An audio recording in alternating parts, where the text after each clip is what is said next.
Shriram Samarth नामस्मरणाची support system भाग क्रमांक 84. परमपूज्य बाबा बेलसरे पुढे लिहितात, मी तुझा आहे. वासनेतून कर्तेपणा किंवा मीपणा उदय पावतो. विश्व मनात लीन होण्यास हा मीपणा आड येतो. तो मीपणाच भगवंताला देऊन टाकणे हा सहज समाधीच्या अभ्यासाचा प्राण आहे. मीपणा भगवंताला वाहणे यालाच शरण जाणे असे म्हणतात. आपला मीपणा संपूर्णपणे भगवंताच्या अधीन झाला की अनन्य शरणागती साधते. भगवंताला शरण जाऊन जो स्वतःचे मरण स्वतःच्या डोळ्यांनी पाहतो तो केवळ अकर्तेपणाने उरतो आणि डोळे उघडे ठेवून प्रपंचात सहज समाधी भोगतो. मी त्यांचा आहे अशी वृत्ती बनवीत असता भगवंत आपल्यापासून दूर आहे ही भावना असते. पण मी तुझा आहे या पायरीवर चढल्यावर भगवंत आपल्या हृदयात आहे अशी खात्री वाटू लागते. बाहेरच्या जगात काम करणारी भगवंताची इच्छा आपल्या अंतर्यामी देखील सत्ता गाजवते असा नवीन भाव उत्पन्न होतो. जेथे मी तेथे भगवंत असा विश्वास निर्माण होऊन भगवंताचे आसन अंतःकरणातच प्रकट होते. साधकाचे मन भगवंताच्या इच्छेशी म्हणजेच विश्वमनाशी अत्यंत सहकार्य करू लागल्याने त्याला स्थिरता येते. अनुसंधानाचा अधिक विकास होतो आणि प्रपंचाचे व्यवहार करीत असता भगवंत सारखा आपल्याबरोबर आहे ही जाणीव राहते. जागेपणीच काय पण स्वप्नात व गाढ झोपेत देखील भगवंताच्या संगतीची जाणीव कायम टिकते. या अवस्थेत साधक एकीकडे प्रपंचातील कर्तव्ये सांभाळतो तर दुसरीकडे भगवंताचा सहवास अनुभवतो. हे दोन्ही सांभाळताना सुरुवातीस मनाची मोठी त्रेधा उडते. व्यवहारात उतरले की भगवंता हातचा निसटतो व भगवंताला धरले तर मन त्यातच रमून व्यवहार बिघडतो. पण थोड्याशा अभ्यासाने दोन्ही समतोलपणे सांभाळण्याची कला साधते. ती साधली म्हणजे प्रपंचातील बरी वाईट कर्मे करण्यात देह गुंतला असता हृदयात मात्र भगवंताचे गोड नाम शांतपणे चालू राहते. त्याच्या देहाची व मनाची प्रत्येक हालचाल भगवंताच्या नजरेखाली घडत गेल्याने त्याचे सबंध जीवन सेवारूप बनते. आपल्याला भगवंताचा अखंड सहवास लाभावा व आपल्या हातून त्याची अखंड सेवा घडावी इतकेच शिल्लक राहून साधकाच्या इतर सर्व वासना लोपून जातात. त्याच्या मनाचे सर्व व्यापार, स्मृती, कल्पना, भावना, विचार, लक्ष इत्यादी भगवंतानेच भरून जातात. ही अवस्था खरोखर फार गोड आहे. त्वमेव सर्व मम देव देव. शरण जाणे म्हणजे मी व भगवंत यांच्यामधील अंतर कमी होत जाऊन वेगळेपणा मावळणे. कर्तेपणामुळे हे अंतर राहते. माणसाचे कर्तेपण वस्तूत नसून एखाद्या यंत्राप्रमाणे भगवंताच्या शक्तीने तो फिरवला जातो. प्रत्यक्ष व्यवहारात मी करता दिसला तरी खरा करता भगवंतच असतो. हे मनाशी ओळखून व्यवहारातील लहान मोठी कर्मे निष्कामपणे करता येऊ लागली की शरणागतीची युक्ती साधली असे समजावे. आपल्या देहासकट जगातील सगळे दृश्य जगत आपले नाही, भगवंत तेवढा खरा आपला आहे असे अगदी आतून वाटणे ही शरणागतीची खूण आहे. अशा माणसाच्या हृदयात भगवंताचे नाम स्थिर होते व त्याला त्याची विलक्षण चटक लागते. प्रपंचाच्या भानगडीतून जराशी स्वस्थता मिळाली की साधक चटदिशी एकीकडे बसतो व डोळे मिटून स्वतःच्या हृदयात भगवंताचे दर्शन घेतो. ह्या दर्शनातच खरी प्रार्थना जन्मास येते. त्याच्या मनातील सगळ्या वासना नाश पावतात असे नाही, परंतु त्याचे रूपांतर होऊन त्या निस्वार्थी बनतात व भगवंताला चिटकून उरतात.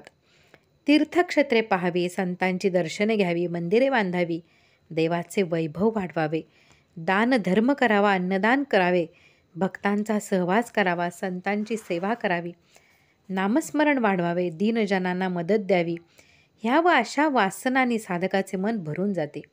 त्या तृप्त व्हाव्या म्हणून तो भगवंताची मनापासून प्रार्थना करतो. त्याचे सर्व जीवन भगवंताच्या असणेपणाने भरून गेल्यामुळे भगवंताला जे आवडते तेच त्याला आवडू लागते. भगवंत जे घडवून आणतो तेच त्याला उत्तम वाटते. त्याची इंद्रिये हळूहळू त्याला वश होतात. त्याचे विकार क्षीण बनतात आणि त्याचे मन थोडेसे नाम घेतल्याबरोबर अंतर्मुख होऊन जाते. नम्रता, दया, आर्जव, मधुर भाषण, परोपकार इत्यादी दैवी गुण त्याच्या सहज वागण्यात प्रकट होऊ लागतात. भगवंता वाचून आपण जगू शकणार नाही इतक्या आपलेपणाने त्याचे मन भगवंताला चिकटते. भगवंताशिवाय मी मुळी नाहीच, तो आहे तर मी आहे, तो नाही तर मी देखील नाही, असा शुद्ध भाव त्याच्या मनात सदैव जागृत राहतो. अर्थात एखाद्या आईप्रमाणे भगवंत त्याला सांभाळतो. प्रारब्धाने येणारी संकटे, अडचणी, कष्ट, आजार, नुकसान वगैरे त्याला भोगावी लागतातच, परंतु त्यातून जात असता त्याचे मन खरोखरच अतिशांत राहते. म्हणून अशुभातून सुद्धा अखेर त्याचा फायदा होतो व तो भगवंताच्या अधिक जवळ जातो.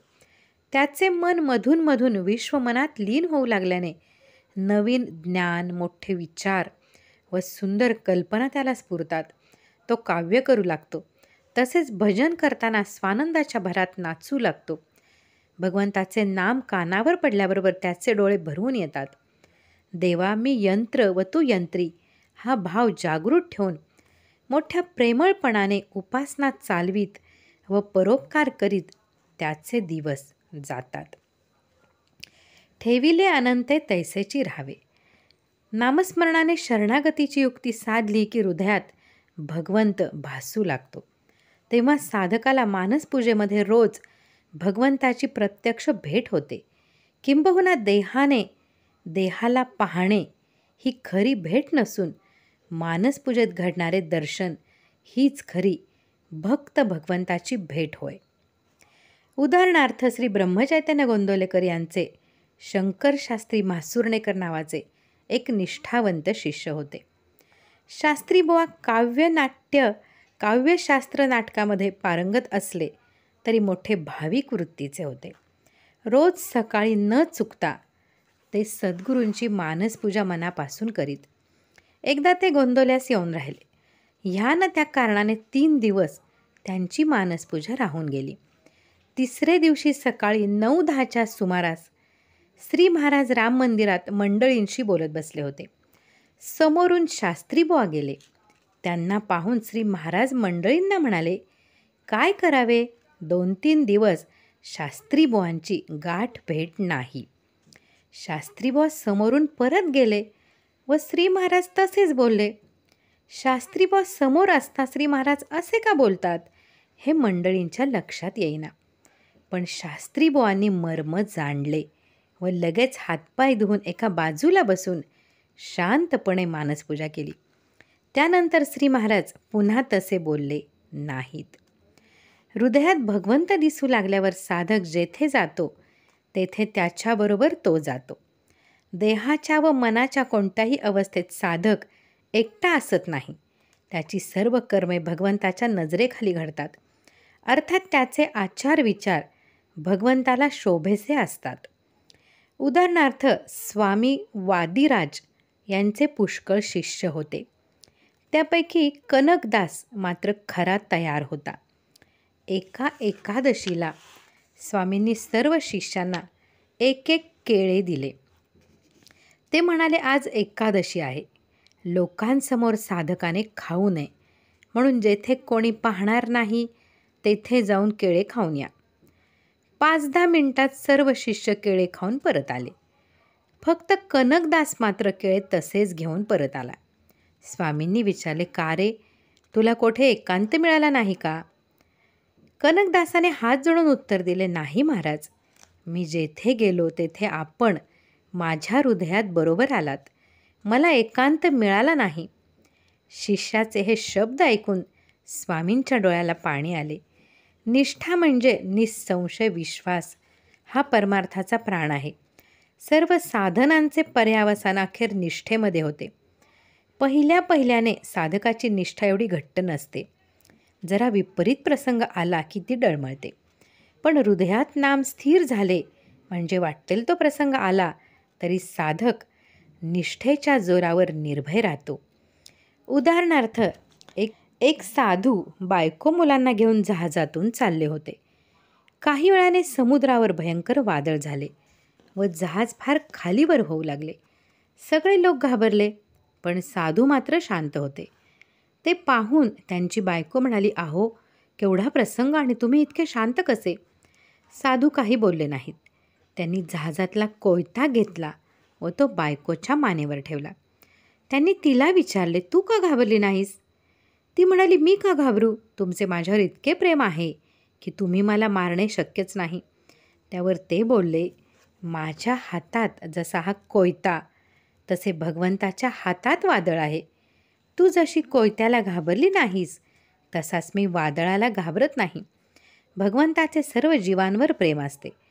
त्यातल्या त्यात जो त्याचे नाम घेतो त्याच्यावर त्याचे फारच प्रेम असते. त्या प्रेमाच्या पोटी तो जे करतो ते अत्यंत कल्याणकारी असते. मग आपल्याला भय कशाचे? तूच सांग." जगातील कर्मप्रवाहाचा जोर मोठा विलक्षण आहे. तो इतका बलवान असतो की मोठमोठ्या पराक्रमी पुरुषांना क्षणात पडद्याआड फेकून देतो. कर्माच्या या शक्तीला कालचक्र म्हणतात. कालचक्र प्रारब्धानुसार फिरते. प्रत्येक जीवाला प्रारब्ध भोगावेच लागते. जसे प्रारब्ध असेल तसे सुख किंवा दुःख वाट्यास येते. म्हणून खरा साधक जितक्या प्रसन्न मनाने सुखाचे स्वागत करतो तितक्याच प्रसन्न मनाने तो दुःखाचे स्वागत करतो. उदाहरणार्थ, अलीकडेच एक थोर सत्पुरुष होऊन गेले. त्यांच्यापाशी अनेक शिष्य असत. त्यापैकी एकावर त्यांचे विशेष प्रेम असे. इतर शिष्यांना त्याचा हेवा वाटे. तो दूर करण्यासाठी त्या सत्पुरुषांनी एकदा एक प्रसंग घडवून आणला. कोणी एकाने त्यांच्यापुढे मोठी काकडी ठेवली. ती भयंकर कडू होती. त्यांनी तिचे एक अगदी लहान व एक मोठा असे 2 तुकडे केले. मोठा तुकडा प्रिय शिष्याला दिला व लहान तुकडा इतर शिष्यांना वाटला. प्रत्येक जणाने तोंडात घातल्याबरोबर थू थू करून तो थुंकून टाकला. प्रिय शिष्याने मात्र तोंड यत्किंचितही वाकडे न करता मोठा तुकडा सगळा खाऊन टाकला. हे पाहून गुरु म्हणाले, "अरे, इतकी कडू काकडी खाल्लीस तरी कशी?" त्याने उत्तर दिले, "महाराज, आपण रोज मला चांगले चांगले पदार्थ प्रेमपूर्वक खायला घालता. त्याचप्रमाणे ही कडू काकडी आज आपण दिली.